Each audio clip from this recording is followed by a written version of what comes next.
Okay, let's unpack this. Today we're doing a deep dive into something pretty specific. Diabetasol creamy almond flavor.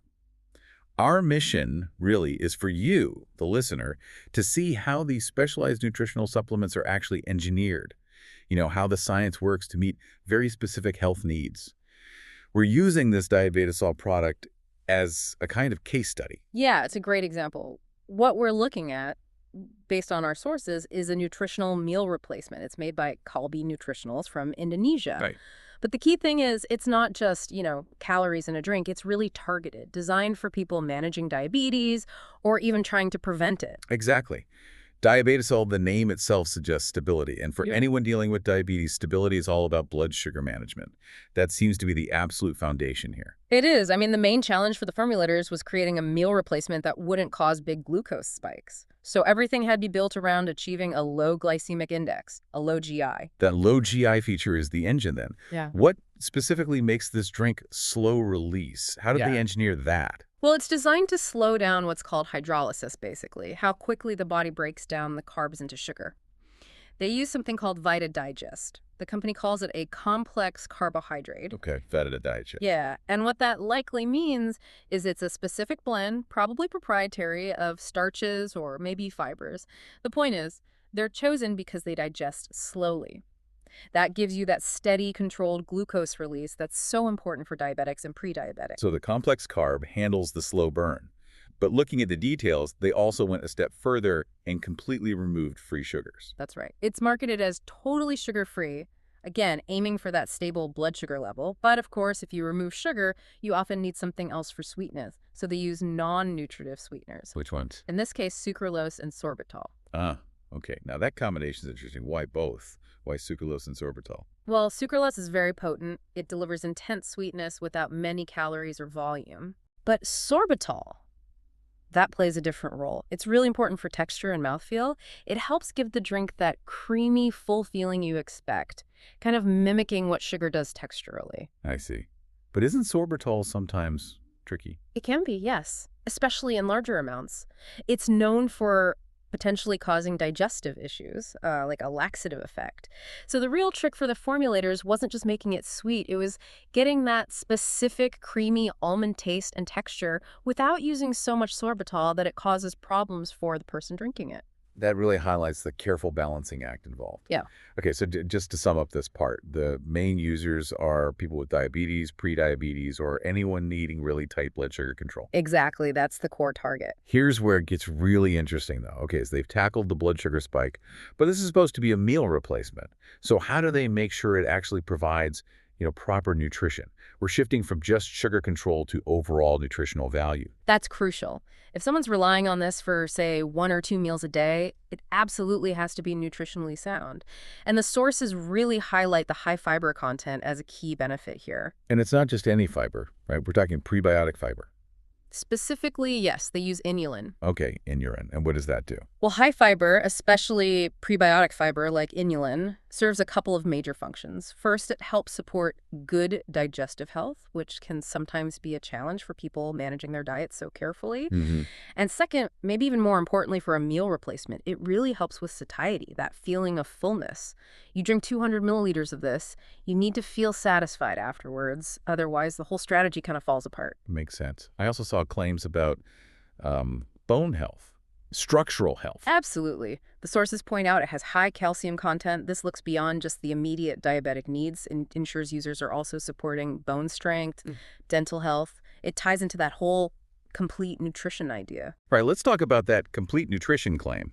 It mentions 11 vitamins and 6 minerals. That sounds like a lot.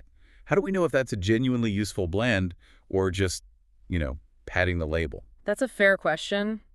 We have to assume the dosages are adequate, but the choice of micronutrients is revealing. It looks like a very deliberate profile.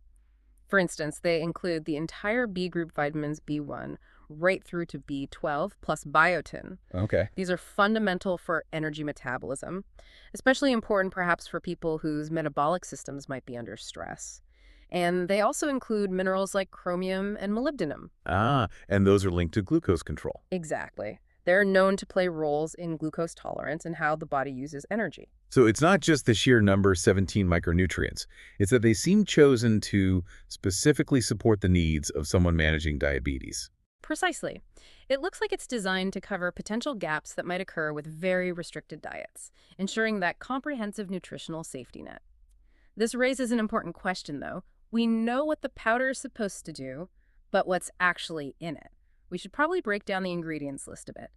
Understand how the components work together to deliver that low GI profile and the nutrition. Good idea. Looking at the building blocks, proteins and fats. Why the mix of protein sources? I see calcium caseinate and whey protein. Right, they use calcium caseinate and also whey protein, both isolate and concentrate forms. Using a blend like this is pretty standard practice for optimizing protein delivery. How so? Well, whey protein digests relatively quickly. That's good for getting amino acids into the system fast. But caseinate is different. It's a slow digesting protein. Oh, okay. So for a meal replacement, that caseinate helps sustain the feeling of fullness longer and provides more gradual release of amino acids. That can be really helpful for managing appetite between meals. Got it. And the fats. The sources list canola, corn, and coconut oils. Again, why a blend? That mix is likely about crafting a specific fatty acid profile. Canola and corn oils bring in important polyunsaturated fats like omega-6s. Coconut oil adds medium-chain triglycerides, or MCTs, and also contributes to that creamy texture and calorie count. The idea is to provide necessary energy from fats without overloading on, say, saturated fats from a single source. Okay. And connecting back to the low GI strategy, what about the main carbohydrate sources, the ones used for structure and texture? Well, since they're avoiding simple sugars, the main carbs listed for bulk and texture are things like maltodextrin, dextrin, and isomaltulose. Isomaltulose. That sounds specific. It is. Isomaltulose is interesting. It's actually derived from beet sugar, but it behaves very differently in the body. It has a very low glycemic index because it's metabolized much, much more slowly than regular sugar. So it fits perfectly with the slow-release goal. And then we also see the actual flavor reflected. Almond flour, obviously, and also oat glucan. Yes, the oat beta-glucan is a smart addition, too. It does a couple of things. It adds viscosity, makes the drink feel thicker, more substantial, more satisfying. Yeah. And it's also a well-known soluble fiber that itself helps to lower the overall glycemic response of a meal. So the beta-glucan is working both on texture and as another layer of functional GI control. Clever. And finally, something essential for any packaged food. How do they keep it stable? Especially with all those vitamins and oils. Preservation. Yeah, you absolutely need good antioxidants. Yeah. The sources list some technical names: ditocopherol E307C and ascorbyl palmitate E304. Okay, those look a bit intimidating on the label. They do, but they're actually just stable, effective forms of vitamin E, that's the E307C, and vitamin C, the E304. Their job is simply to stop the fats and oils in the powder from oxidizing, basically, going rancid while it sits on the shelf. It's standard food science for product integrity. Okay, so connecting all this technical detail back to the listener, how does someone actually use this day to day, and what's the reality in the market? Right, the practical side. Preparation is straightforward, but precision matters for getting the nutrition right. The instructions are 60 grams of powder, which they say is 4 level scoops, mixed really well into 200 milliliters of warm water, and it's best consumed right after mixing. And how often would someone typically use it? Usually 1 or 2 times a day. But, crucially, the sources stress this should always be based on advice from a doctor or dietitian. This isn't just a casual health shake. It's part of a structured nutritional plan. Makes sense. Now, what about the real-world experience? Are people who use it actually, happy with it? It seems so, yes. We found data specifically from marketplaces in Sri Lanka like Kapruka, looking at about 32 reviews or analyses. And Diabetasol creamy almond flavor scores consistently well, averaging 4.2 out of 5.0. That's pretty solid. It is. It suggests that the balance they struck between the functional aspects, the taste, the texture, it's actually landing well with consumers. And how easy is it to get hold of? Thinking about that Sri Lankan market context again. Seems very accessible. It's apparently widely available in major pharmacies, other sales centers, and online, too, through big platforms like Duraz.lk, Orderlanka, Lasana.com, standard payment options accepted. That kind of broad availability suggests it's pretty well established as a medical nutrition product there. Okay. And the cost. Specialized nutrition like this often carries a premium price tag, doesn't it? It generally does, yes. For a 360-gram tin, the price seems to vary quite a bit, actually, which is interesting. But it typically falls somewhere between LKR 3,800 and LKR 5,300. Can you give us those examples again? Sure, the Kapruka source had it listed around LKR 3,820, sort of the lower end, while another source, Duraz.lk, had it closer to LKR 5,255, noticeably higher. Quite a range. It is. It likely reflects different retailers, promotions, maybe import batches, market dynamics. But overall, yeah, it confirms this is positioned as a specialized science-backed product, and that comes with a significant cost for the consumer. Right. That definitely paints the full picture, from the deep science down to the checkout price. So to kind of wrap this all up, our deep dive into Diabetasol creamy almond flavor really focused on, I'd say, three main things.